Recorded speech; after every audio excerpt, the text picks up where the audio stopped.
All right. Hi, everyone. Welcome to the December Tick IPM Working Group meeting. Today, we will be hearing from Scott Larson, who is our co-PI currently, and he will be talking about tick and tick-borne disease surveillance in the Twin Cities metropolitan area of Minnesota. So just wanted to highlight that this work is supported by the North Central IPM Center, and this work would not be possible without their support. I'd like to thank them as well. Our next two webinars in this funding cycle are January 8th and February 12th. Right now, January 8th, we have Laura Kruger, who is based in California, who will be talking about mosquito and tick IPM kind of in her region. And we are still looking for a speaker for February 12th talk. So if anyone would like to give the talk or has a suggestion, here's my contact info for that. We're also looking for some presenters for Q1 and Q2 in 2025. So yes, please send me an email if you have any suggestions or would like to volunteer. I'll open it up now if anyone wants to share any updates from any working group members would like to share updates. That would be great.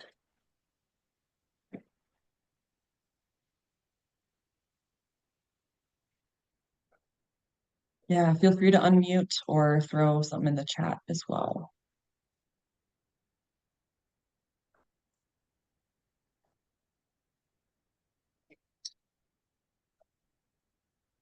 All right, so introducing our speaker today, Scott Larson is our current Tick IPM working group co-PI and is an assistant entomologist at the Metropolitan Mosquito Control District located in St. Paul, Minnesota. Scott will be discussing the current work on tick and tick-borne disease surveillance efforts located there. And with that, I'll stop sharing and allow Scott to take over.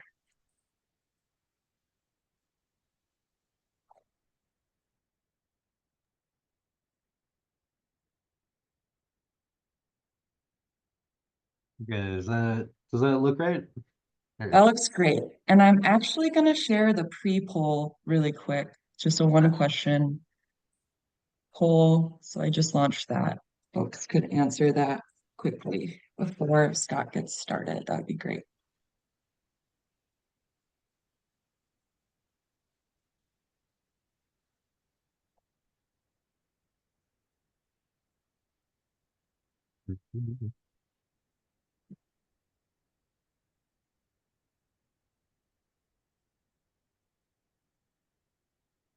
Okay, well, I assume that's enough time for the question.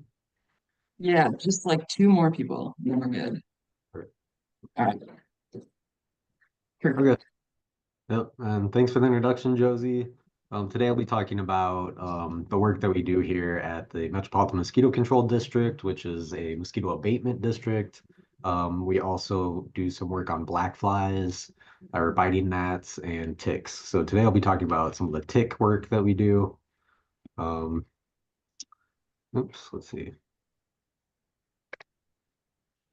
Okay, yep. So just to make sure everyone knows where we are, we're in the United States, in the state of Minnesota. Our district is centered around the Twin Cities of Minneapolis and St. Paul.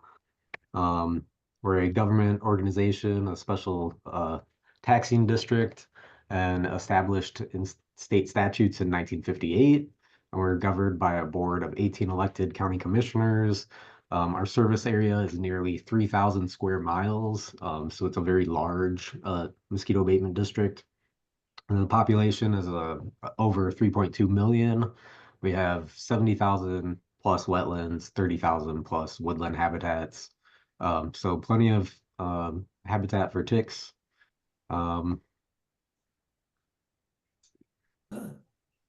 Seems kind of all right. Yeah, so just in very brief, the problems with ticks, right? They're a nuisance. They can cause problems for livestock and wildlife and pets. They cause human disease, which is why we're focused on doing surveillance for them. And Lyme disease is the most common vector-borne disease in the US and in Minnesota. So We also have many other tick-borne diseases in Minnesota, anaplasmosis, babesiosis, ehrlichiosis, Powassan virus. We have the other Borrelias present, Borrelia miyamotoi and Borrelia mayonnaise. We also have, potential for the spread of Rocky Mountain spotted fever, which is extremely rare here, and also the possibility for tularemia. Um, this is I just want to put this on here, the detection of tick-borne diseases through time. And you can see like since 2010, we've of their tick-borne diseases, and these, Ehrlichia mirus oeclarensis, that's named after Eau Claire, Wisconsin, which is very close to our district, and Borrelia mayonnaise, which was found in this area of Wisconsin and Minnesota as well. So our area is kind of like a hotspot for emerging um, tick-borne diseases, and I just wanted to point that out. Um, Again, this is the like distribution of different tick-borne diseases in the U.S., and you can see that Minnesota is one of the hotspots for Lyme disease and anaplasmosis, also babesiosis, and then we don't have very much um, spotted fever rickettsiosis, but it is possible for it to be transmitted here. Little quick background, there's about 900 species of ticks in the world, 90 in the lower 48 states, maybe 16 in the upper Midwest, but only two that we have that commonly feed on people. And that would be Dermacentor variabilis and Ixodes scapularis. This is a photo of how small these ticks can be. Not that anyone here needs a reminder. Of course, they're in the class Arachnida. They're the hard ticks that we're focused on. We don't do surveillance for soft ticks. And as a reminder, ticks have 4 life stages: eggs, larvae, nymphs, and adults. I want to put this in here at this point. This is a document that the Tick IPM working group created. It's really nationwide, or at least the continental United States. Goes through the different ticks that are causing disease in humans, and then has their distributions shown on the back side of this document. You can download this from the website. So tick surveillance, there's a couple different ways. We have active tick surveillance that's doing tick dragging and animal trapping, or passive surveillance like CO2 trapping, like the image in the bottom right. Or you can take submissions from the public or submissions from veterinary clinics. But for us, the history of tick surveillance started in 1989 when the Minnesota State Legislature added tick control as a function of our organization. And so it's spelled out here in this article that the commission shall consult and cooperate with the State Department of Health in developing management techniques to control disease vectoring ticks. So it's actually written into law. This is something we need to do. So in response, we solicited the assistance of multiple tick experts, mostly in Minnesota, to advise us of the appropriate next steps.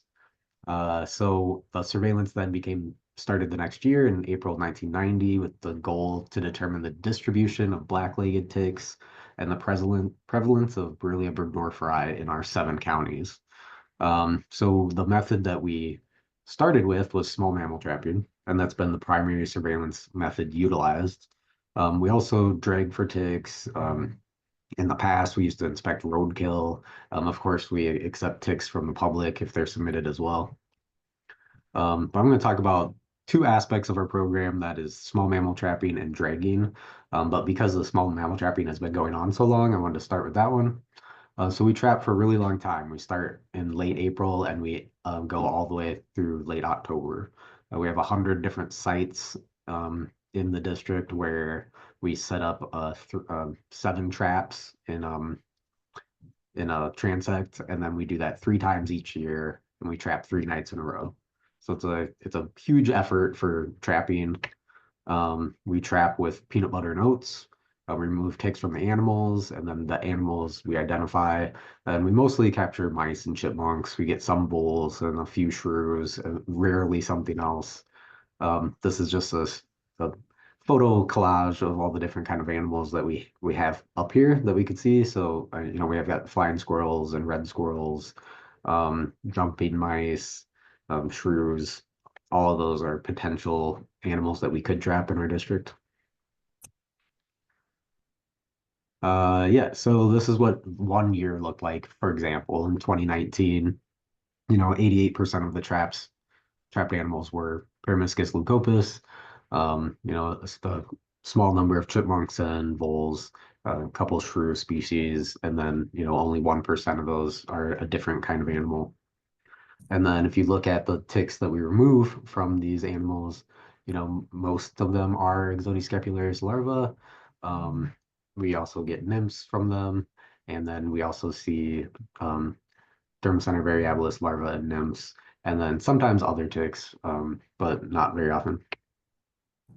So just some advantages of trapping small mammals as a way to do tick surveillance is that you can collect the ticks from the animals. That's great. And then they basically are running around the woods collecting the ticks for you. So it's really helpful to capture small mammals and remove the ticks from them. It's kind of basically, congregating all these ticks into one spot where you can collect them instead of doing a large investigation looking for ticks in the field. You could also, we don't always do this, but you can sample the mammals themselves for blood and tissue in order to detect pathogens that cause tick-borne diseases. And here's a map of the district showing these 100 locations where we trap small mammals, and this background from tan to green is showing the percent cover of like trees, more or less, um, in the district. And so the very center of the district is where Minneapolis and St. Paul is. So there's not a lot of forest. You can see we have a ton of wetlands as well. We are a very wet state. Um, but those are the trapping locations. Here's some results through the years of when we first started detecting Ixodes scapularis. You could see it was in the north and east regions of our district only in the early 90s. As time marched on, we saw the ticks themselves march across the district. And now, present day, basically, we find Ixodes scapularis ticks in all counties of the district. So we're really able to map that spread as it happened, which was really pretty interesting. Um, Here, I just wanted to show the timing of when we remove immature Ixodes scapularis from small mammals. Um, so this is like a 30-year data set, basically, and you can see very few in April, more in May, most of them in June for the larvae and nymphs, and then kind of trails off the rest of the year. Um, and through time as well, if you look at the graph on the right, you can see the burden, the number of black-legged ticks removed from these mammals since 1990 has steadily increased. Of course, there's year-to-year variation, but we do have more and more ticks in the wild and collected from these animals. So their abundance has been increasing over time. We also look at Dermacentor variabilis. We're not particularly worried about them for diseases in humans, but you can see that over time they have become less common. So just something to point out there. And so some very general conclusions about small mammal trapping over the years. Um, and, year to year, this does change, but the highest larval burdens that we usually see are on mice, and the highest nymphal burdens we see are actually on chipmunks. Um, the highest American dog tick burdens have been on voles, and the I think the most interesting thing that we've seen is that the immature black-legged tick burdens, um, while they used to peak in June, have now slowly shifted into May. So the tick season is starting earlier for us than it used to. And now I'm going to move over to the tick surveillance by dragging. Here I wanted to point out this is a video that the Tick IPM working group made with funding from the IPM Institute of North America and the North Central IPM Center that shows some basic um, methodologies for dragging, uh, using drag sampling to collect ticks and for CO2 trapping. So you can check that out. That's something this working group has produced. So we haven't been doing a lot of tick dragging in the past. We would on occasion, but nothing highly systematic. But in 2023, we decided, after conversations with the CDC and their willingness to test our ticks for different pathogens, that we would do a multi-site collection effort for ticks in our area. So we worked with both county, regional, and state parks and nature centers. Um, the uh, the amount of dragging we did was to visit each site twice during the peak of black-legged ticks. For us, that's basically May. I mean, basically June, but like I said, it's been shifting into May. So we would set up transects of 1,000 meters in length and drag those, stopping every 10 meters to remove ticks from the drags, and then preserving those ticks in alcohol so we could take them back and identify them and then get them sorted and sent to the CDC.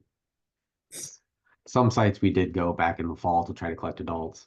Um, this map is showing the parks that in general we wanted to investigate. These are all parks. The dark green are all parks that are larger than 1,000 acres. The light green, I think, was parks that are bigger than 500 acres. So you can see there's quite a lot of them, and they're really distributed, you know, all across the district. So we visited these, twice um, in approximately June. And why drag for ticks? Why not just rely on the small mammal trapping? Well, one thing that we can do when we systematically sample for ticks in this manner, doing 1,000 meter transect at each site, is that we can then calculate the density of ticks at a location and compare that to other areas. Um, and the density of infected ticks, it directly relates to the risk of tick-borne diseases to humans. So having that density estimate, having the pathogen information afterwards, really can tell us where humans are more at risk for tick-borne disease. Um, but I will say, like maybe a shortcoming of dragging as opposed to small mammal trapping is that if you go to an area where ticks are very uncommon or not known to be established, tick dragging is, I wrote here, a boring and mostly fruitless endeavor. And I mean that it is not fun to drag 1,000 meters and not find a single tick. So that's where the small mammal trapping does work better to find ticks at low density. This is basically the only tools we need for the job.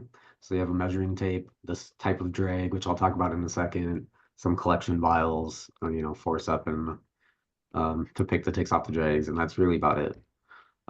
This drag design, while I think it started in Minnesota, it has been adopted by the Midwest Center of Excellence for Vector-Borne Disease in order to standardize these types of um, drag collections across the upper Midwest. So most of the partners that work with the Midwest Center of Excellence for Vector-Borne Disease use this type of drag. Um, and I find it very effective. The problem that I came across when um, sort of, designing this surveillance system for tick dragging was that I had to do a massive amount of permitting. So, like I said, we had um, state parks, regional parks, there's Fish and Wildlife Service land, there's land owned by the University of Minnesota. So each organization had different regulations and reporting requirements. So if someone is considering taking on a project like this, just be aware that this permitting process is very time consuming. And yeah, I took a long time to get all these partners lined up. Um, Here's just a couple of examples of like some of the places we visit. So on the left is a image of land that's managed by the Fish and Wildlife Service. It's in the Minnesota Valley National Wildlife Refuge. And they're a very large land older, and this in 2023, or in 2024, we finally got permission to visit some of these sites. And then just a state park map on the right. This is sort of what typical habitat looks like for us, this type of habitat or more deciduous type of habitat is very common up here. It's a good habitat for black-legged ticks. Um, so in brief, the results of the tick dragging in the metro, the show that we have variation in tick density, and any of these locations that have an X on them is showing that we did not collect any black-legged nymphs at those parks. So there's still areas of the district that it is more difficult to find ticks at, and we did not have any to test for pathogens at that point. So we don't have, pathogen prevalence information for every park we visited, but we do have an estimate of tick abundance. And then, like I said, besides the permitting, then I had to report out to all of the different um, organizations that allowed us onto their properties. So this Washington County Parks, we visited 2 parks that they manage, and basically the average of all the parks sampled in 2023 was about 13.2 nymphs per 1,000 meters squared. And these 2 parks we visited, one had 13.5 and one had 12. So very consistent with the region as a whole.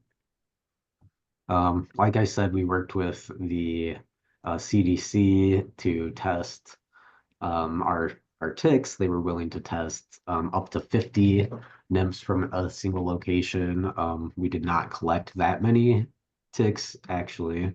So yeah, these are the ones that they were willing to test for.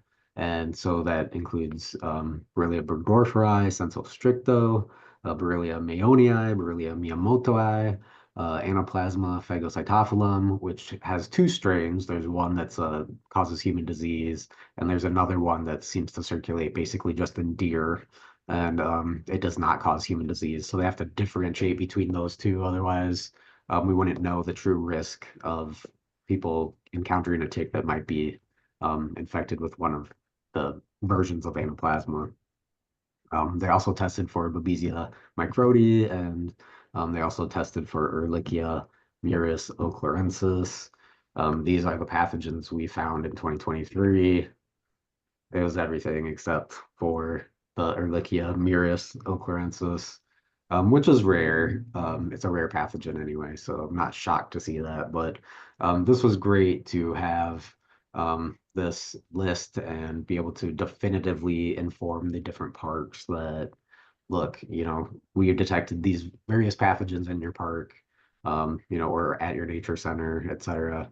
And then that in turn could change, how they deal with the public. So like here's a list, the Washington County Parks again. I just explained to them briefly, these are the pathogens we were tested for, and then at your 2 parks, which pathogens did we detect through the tick testing by the CDC.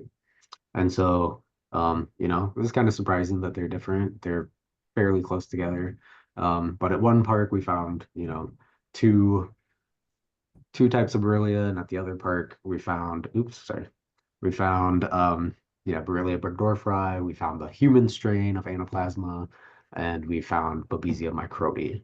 And that information, informing these land managers of pathogens that they had not previously detected, resulted in them adding information to their safety plans and orientation materials, signage, like inside buildings, outside of buildings, saying, basically like you're at risk for a tick-borne pathogen, take precautions. And then, um, on injury reports, they have reminders, just if you have a tick bite, look, these are the pathogens that you potentially could have acquired. And then, also just being able to have someone who hasn't found a tick on themselves inform their healthcare provider about the risk for specific pathogens.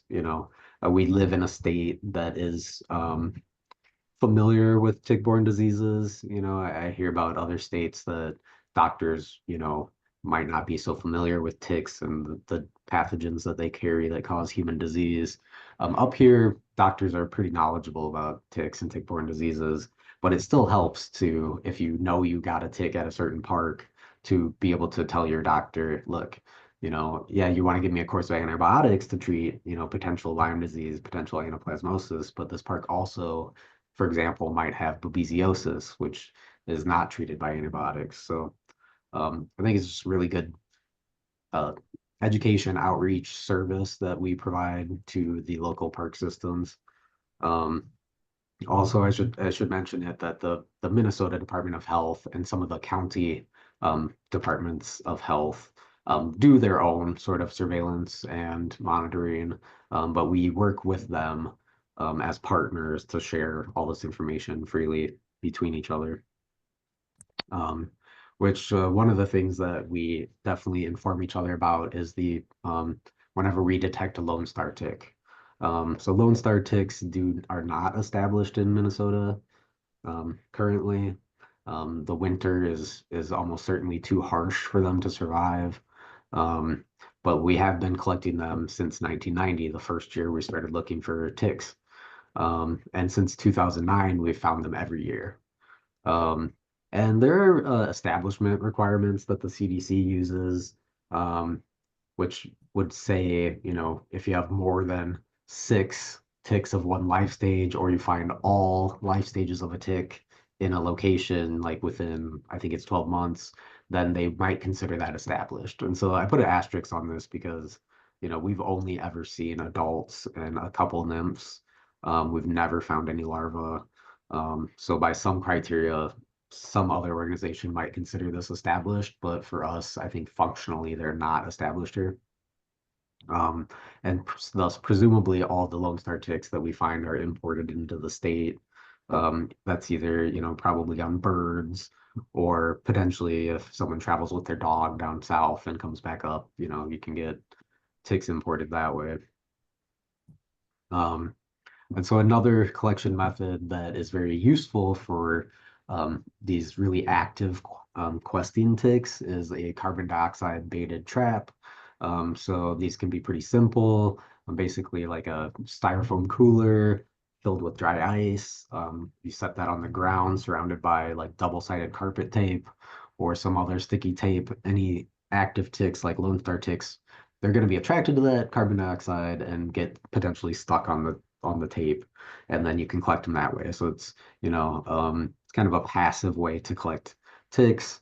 But we do not use them here because we do not have a problem with Lone Star ticks, or like the Asian longhorn tick, or some of these ticks that are a little more active.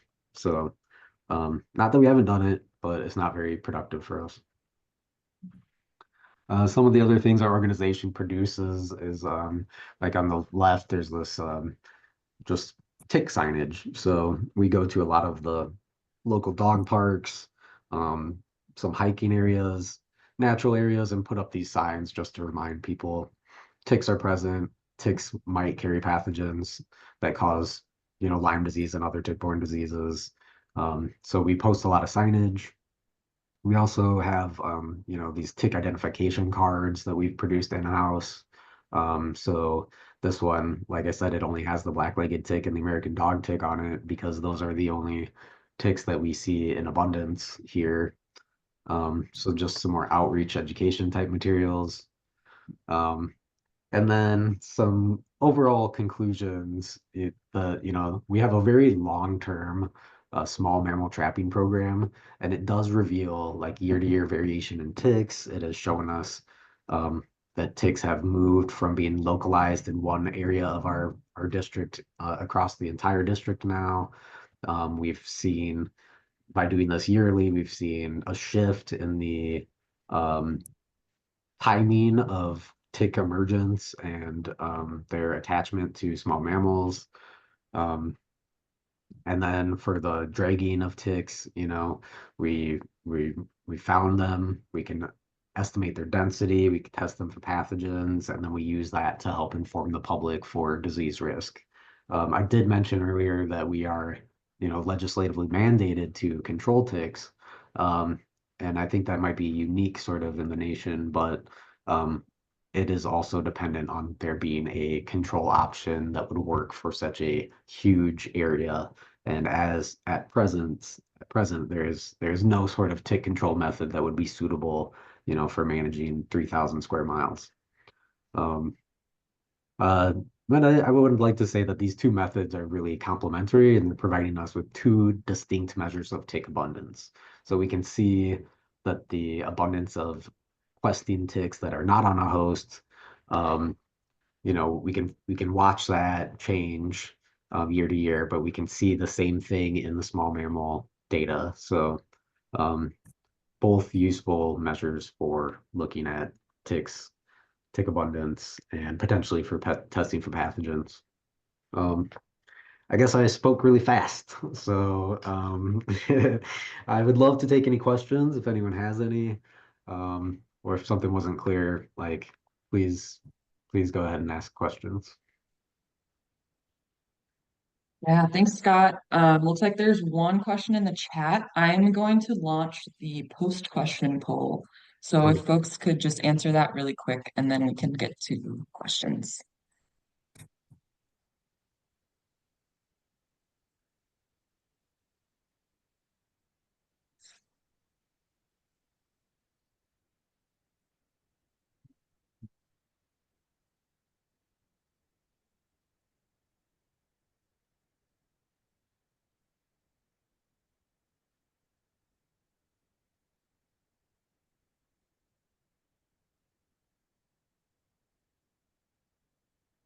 All right, just a few more. Looks like everyone's selecting the same answer, which is great. All right. Yep, so we have small mammal trapping. So nice work. Okay, so this question is, are there any good resources for establishing all the equipment and protocols needed to conduct small animal trapping? Um, I would say that there certainly should be, and I think there are. But it's going to depend on your organization itself. We're in this kind of gray zone of being a government agency. We're not really state, we're not really local government. Um, as part of our just the powers given to us by the legislature, we have free access to all the lands in the district. That includes private lands. People can request us not to be on their land, but in the case of like a disease outbreak or something, we can override that. Um, and I come from a academic background. So when I was at the University of Wisconsin-Madison, there's a lot more steps in order to conduct small mammal trapping. You have to go get approval from your like it was called IACUC at Madison. I think it was the Institutional Animal Use and Care Organization, something like that. So, it depends what organization you're working from. Um, I know that, I'd be happy to share with you like our protocols and that kind of thing, but I'm not sure what you will be allowed to do based on where you are. All right, we got two more questions. Next question.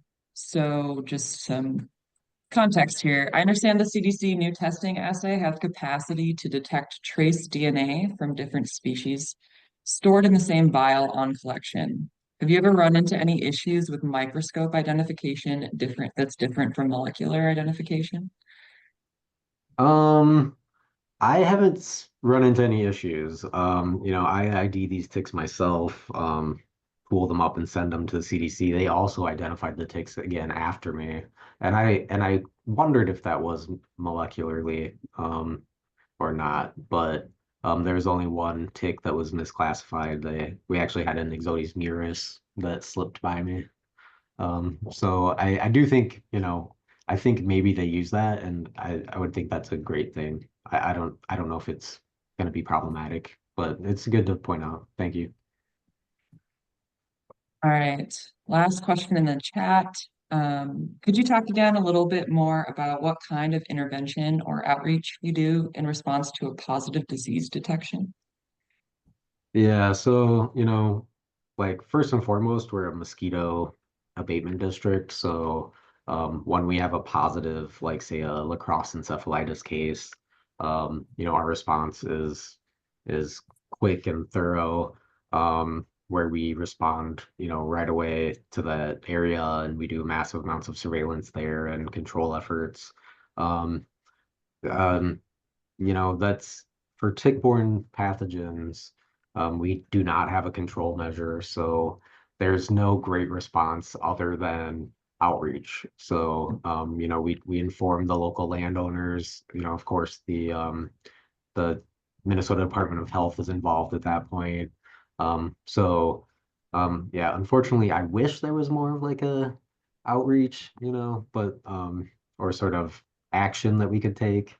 But again, like in the case of like a lacrosse encephalitis virus, then we do like we stop by all the houses in the area. We have door hangers. We do that kind of outreach and prevention. But yeah, for ticks, it's not really something that we can do much more than say they're here.